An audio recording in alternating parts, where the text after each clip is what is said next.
We're back, ladies and gentlemen. We're talking to our Kevin Doyle, Hawaii Speech League. You know what? How do people get in touch with you? Because I know there's going to be young people and adults can help out too. Well, the website of the Speech League is hawaiispeechleague.org, and anyone who wants to, of course, can access the website. You know, we need adults to judge and to support in other ways, and students that are interested can either see if there's a speech team at their school, and if there's not a speech team at their school, a lot of times it really has to start at the principal level. You know, we're trying to encourage more schools to join the league, and it has to start with either a teacher that is really excited about supporting the league, because there's not a lot of money in coaching speech and debate. It has to be... Not yet, Kevin Doyle, but yeah, one of these days. But for, you know, you're hoping to get a teacher that's doing it for love and for love of the event. Because as you were saying, it's very valuable to be able to express yourself in an articulate manner. And I think one thing that troubles me these days is the level of debate in our society is frequently reduced to "you're wrong," "no, you're wrong." The Speech League is trying to encourage a more, I guess, intellectual level of debate, a level of debate that involves a greater level of critical thinking, and hopefully that will allow kids who are watching, you know, whether it's a political debate or whether they're being tried to be sold the latest version of epic movie, a little bit more critical ability to discern actual thought from fluff. Well, especially now with the presidential elections, and so much is soundbite, so much is rhetoric, and this type of program would help them recognize rhetoric from true content.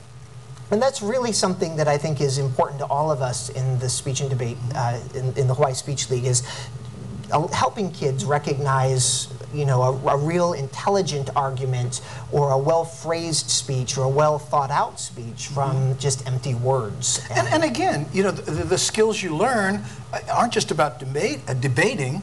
You know, if you're trying to describe what kind of car you want to buy, or you're trying to say to somebody where you live, I mean, again, clear and concise articulation. Well, they're life skills. You know, whether you're going to be a doctor or a lawyer or a mechanic or a teacher or a comedian or whatever, you need to be able to express yourself effectively, and you're going to find that the skills you learn in the Speech League are going to be skills that stay with you your entire life. You know, this seems like a real natural for, let's say, an English teacher, or do they have speech teachers? You know, there's speech teachers. You know, there's a lot of schools that do have a speech program. Kamehameha, for example, has a tremendous speech program, but there's a lot of schools that have just a dedicated teacher that just decides to step up and coach the team. The example that I would give is John Newkirk at McKinley High School. Just really basically, he's basically a volunteer that's really cares about good speech and debate skills, and gets his kids to do it. Would the teacher have to be in the educational system? Could it be a volunteer parent that wanted to? Well, you know, I've never heard of that happening, but if this parent was heavily involved in the school and was willing to take the time to coach the student, I'm sure that that it would be possible to have something like that, as long as there's a faculty member and principal support that's associated with it. It's important that it is supported by the school. I mean, we don't want rogue speech teams roving the streets, roving speech with anybody that they run into. Drive-by debating. That's right. You know. So yeah, you know, we avoid that. You know, we're concerned about that. But, no, the reason I was asking, because you know, if a parent said, "Hey, listen, you know, I want to be involved," and they could lobby the school and say, or maybe even students. Who says, "Hey, Mr. or Mrs. So-and-so, would you be our speech coach?" I think that a lot of times, you know, under the, what is it, no child gets ahead, no child get left behind, no child left behind. Under that, I think that a lot of schools cut back on activities like this. So it is largely up to the parents and up to the students to encourage their schools to create more situations like this. Is there still a climate that this is kind of geeky and not cool enough, or is that changing? You know, I don't think that. You know, it's hard for me to speak to that, being a geek myself. When I look at it, I think, wow, this is really cool. These kids are incredibly intelligent. Listen, they're debating forestry, and you know, and I think that's amazing. So, so being a geek myself, I'm not really able to effectively judge the geekiness quotient of anything I encounter here. So, My impression, though, is that I try to promote it to my students like it's a sport. It's a sport that you do with your mouth instead of with your body. I actually stole that from Laura Noguchi, who's a Kamehameha coach. If I don't credit her, I'm gonna. You know, it's important not to plagiarize. Yeah. But I tell you something.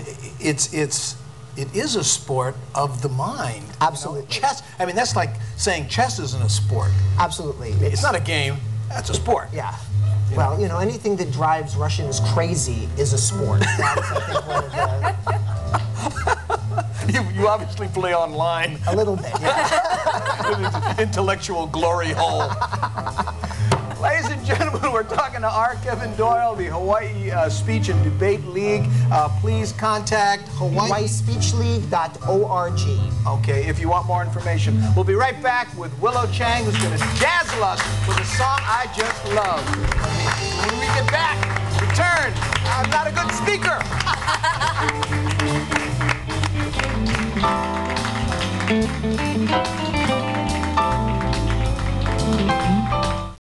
I'm a Damien man, and I'm going to the Air Force Academy this fall to become a fighter pilot. I'm a Damien man, and I'm headed to Harvard to study government and law. I'm a Damien man, and my teachers are opening a world of possibilities for my future. I'm a Damien man, and my education helped me reach for the stars. Send your sons to Damien so they can realize their dreams too. Call 841-0195 or go to www.damien.edu. Celebrate the good things in life with the Society of Seven at the Outrigger Main Showroom. The SOS is full of fun and full of surprises. Get set for an evening of excitement, great music, colorful characters, and Broadway showstoppers. You never know who you might see on stage with the SOS. So come on down to the Outrigger Main Showroom and celebrate with the Society of Seven. Call 923-SHOW for reservations now.